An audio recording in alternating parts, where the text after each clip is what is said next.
Hey, are you better than anyone else? How about that scumbag in your life? Are you better than them? Well, in this episode of the Rodney O Podcast, we continue our journey in our survival guide to 2021 as we read through the Gospel of John. And so today, join me in this episode as I continue to share it.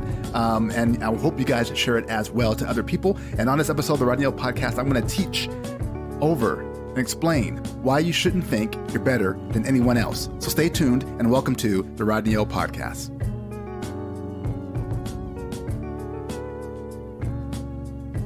Well, reminiscing way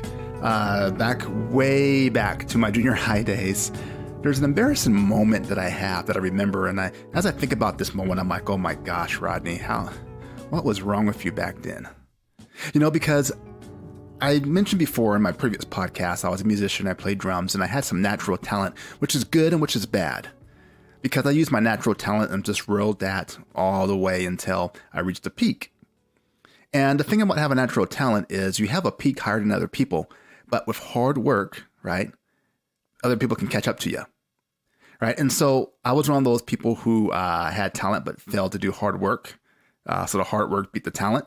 But it took years. But I remember just in transition to my 8th grade year where the 8th graders were leaving, and there was one particular person who was definitely miles ahead of all of us as far as skill level. But I understood that I was, at the time, the next closest thing to his skill level.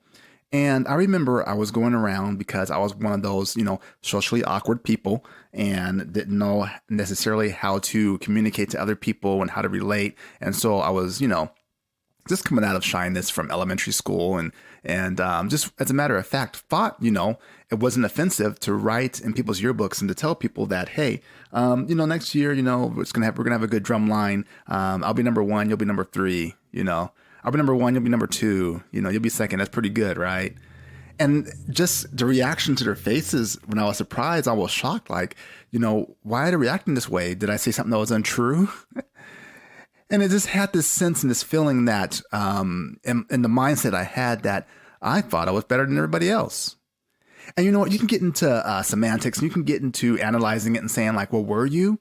And maybe in that particular area. But what happens is when you elevate yourself and when you think you're better than other people and you have that persona and that attitude, it rubs others the wrong way. But it also says a lot about you.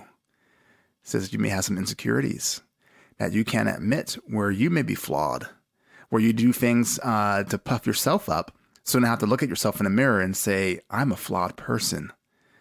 And so we're going to kind of dive into that. And I outgrew that, thank God. But we're going to, and it's not nothing to do with having confidence. Have confidence. I had confidence. There's nothing wrong with that. But what ended up happening was, again, as we went into high school, a lot of the skill level of the people just passed me up as I kind of lost interest. Because of course, I wasn't working hard. I wasn't practicing hard. But anyway, today on the Rodney O Podcast, this is kind of what we're going to discuss. Is that you're not better than anybody else. And it's more of a mindset thing. And it's more of a human nature thing. And we're going to get into it. So welcome to the Rodney O Podcast.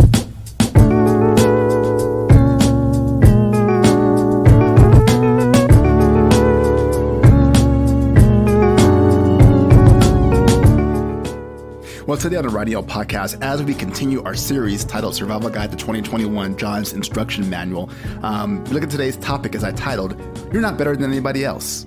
And I examine what our attitude should be like as we approach our daily lives. And so, as a recap, I'll be teaching each week as we go through the Gospel of John, not to be confused with the books of John, 1 John, 2 John, 3 John. And today we're going to go and read through John chapter 7, verses 1 through 24. And my hope in this series is that those who are unfamiliar with the Bible can get a good introduction into it. And I believe John is a really good start into learning what the Bible says. And those who are more proficient can get a review and a refresher. And hopefully if they like it, they'll pass it on to other people who may need to hear this. And again, once I did this series because it's 2021 and the crisis from 2020 continues, even though we're kind of coming out of it with the vaccines. But even that is a crisis, right? Political fighting and the vaccine is creating a mess. Racial tension with the police. We just had a verdict recently, and that kind of continues to go. COVID is still something in our lives that happens. And so with all of these, I wanted to give a survival guide. And with all this going on, there's a bright side though. There's good news. And we just have to do our part to make that good news come through. And that's what one of the things I want to say now, because I kind of go through that intro every single episode of this series. But that's one of the things I want you guys to realize in this series is that you play a part of bringing good news, spreading good news, bringing smiles to other people's faces, impacting other people's lives, both by improving your life and improving other people's lives. But let's get into this, right?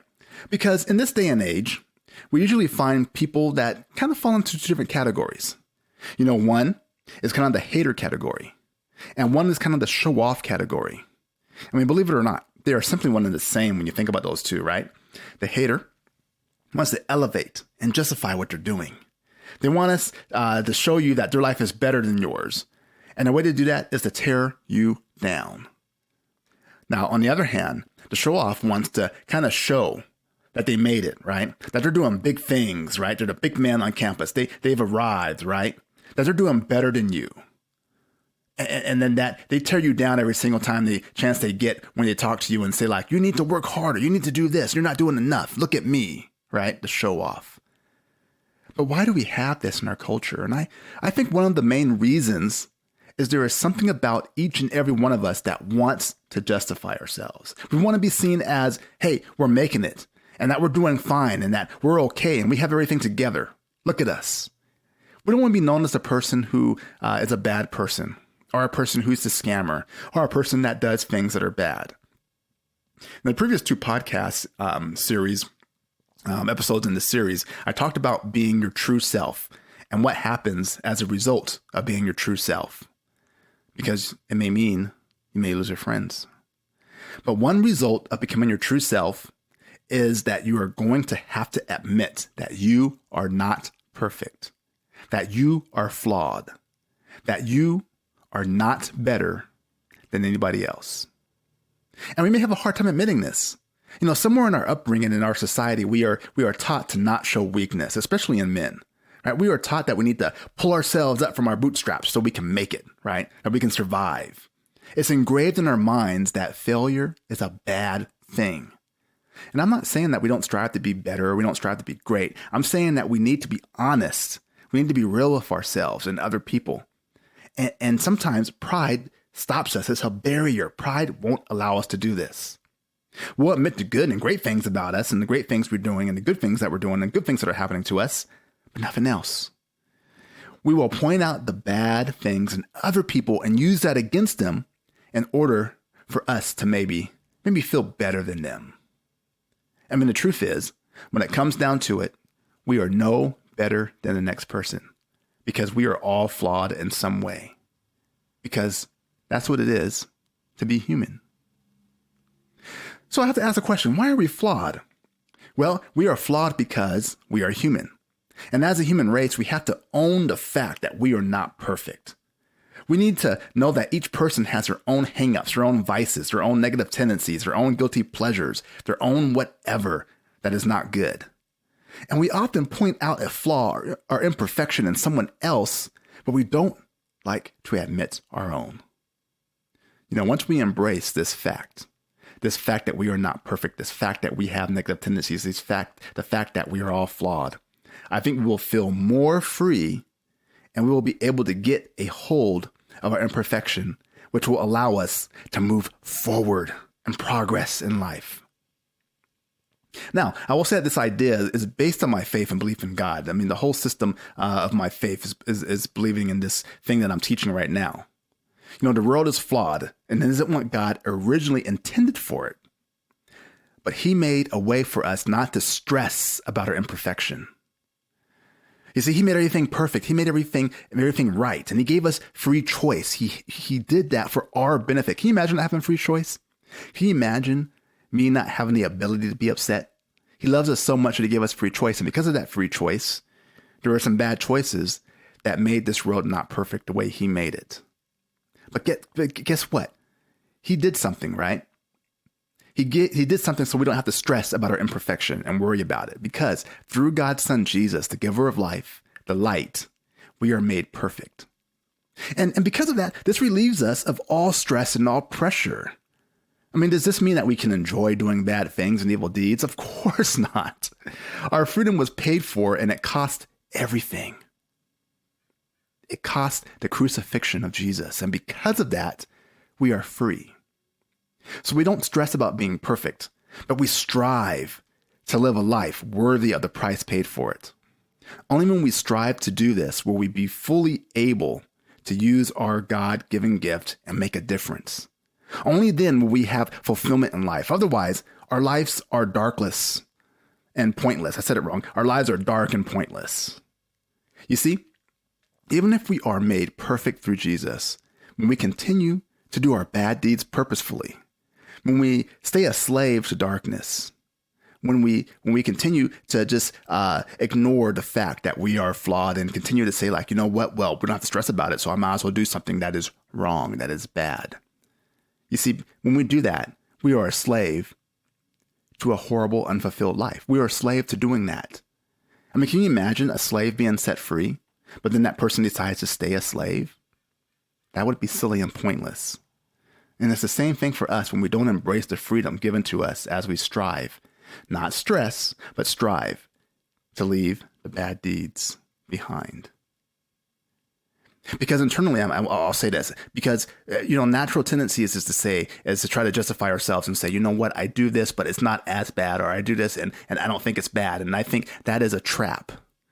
We can say like, you know what, I do love this guilty pleasure, but I'm trying to strive to maybe replace it with something else. But for now, I'm struggling with it, but I have the freedom. I have the freedom to understand I don't have to stress about it. All I got to do is look to the one, the creator, and ask him for help and continue to live my life and strive for something better. But let's look in what I mean in John chapter 7. We're going to read verses 1 through 24 in John chapter 7. And I'm going to read today, I chose this, the paraphrase called The Message. It's not a translation, it's a paraphrase.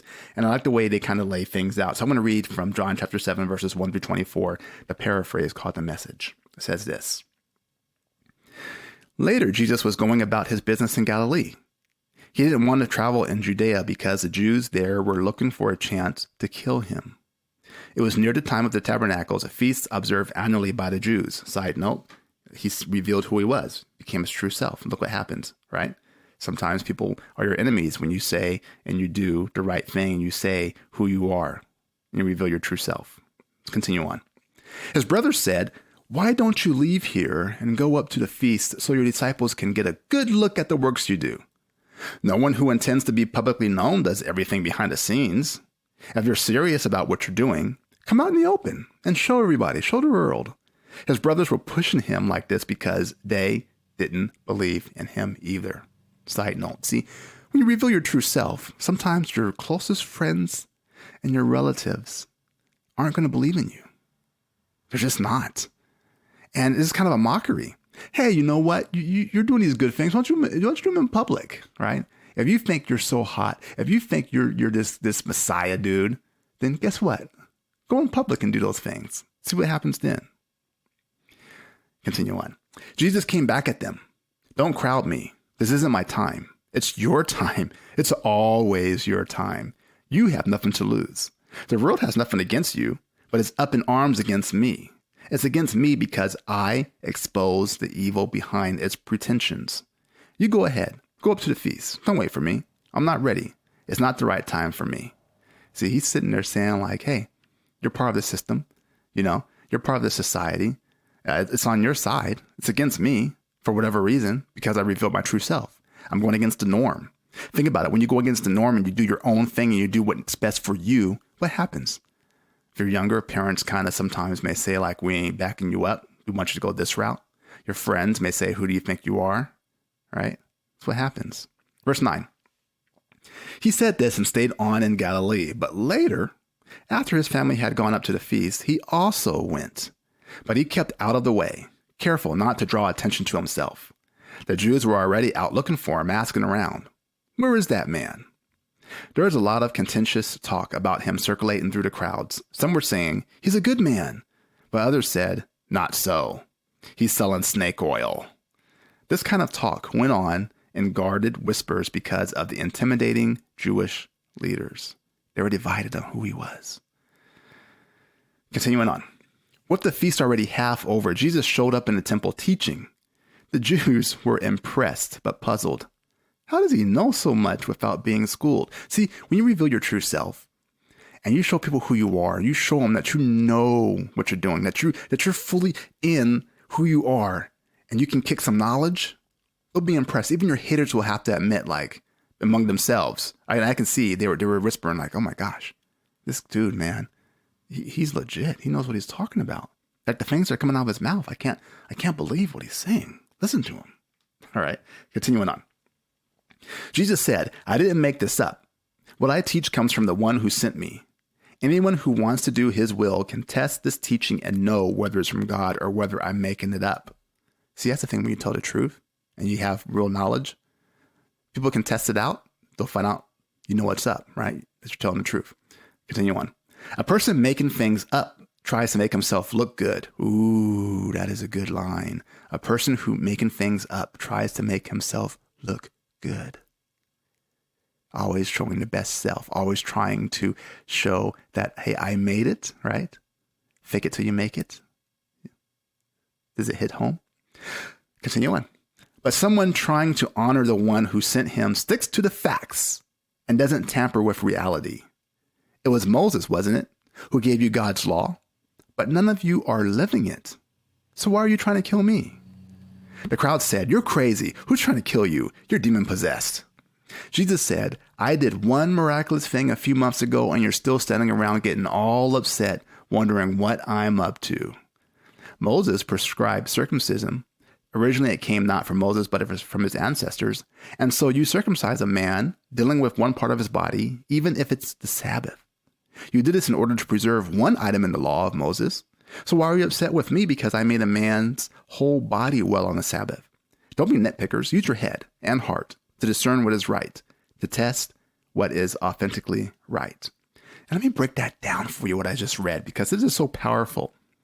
Is Jesus is saying like, hey, look, there's a set of rules and laws, right? One is called the Sabbath, where you have to observe it, make it holy, don't do any work, right? You guys take that thing so seriously that if anybody does anything, you're ready to persecute them.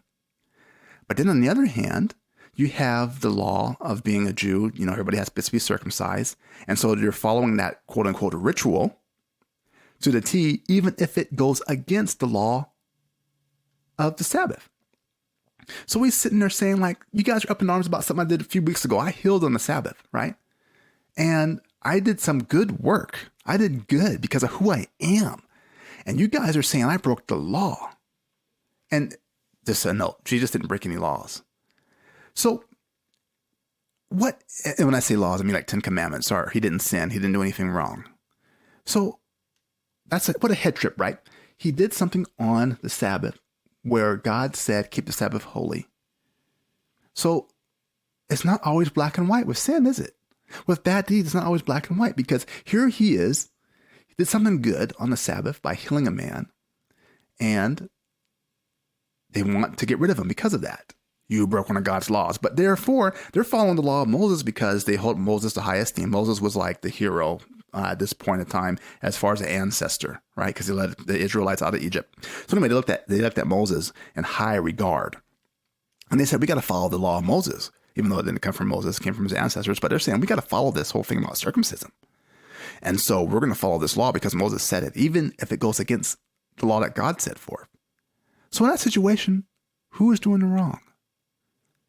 Goes to heart issue, right? But the key is that even though they're doing something right in the circumcision, they're doing something wrong and going against God's law. And basically what I'm saying is they're not better than anyone else. They're not better because they're trying to hold on to these rules and these laws. See, you're free.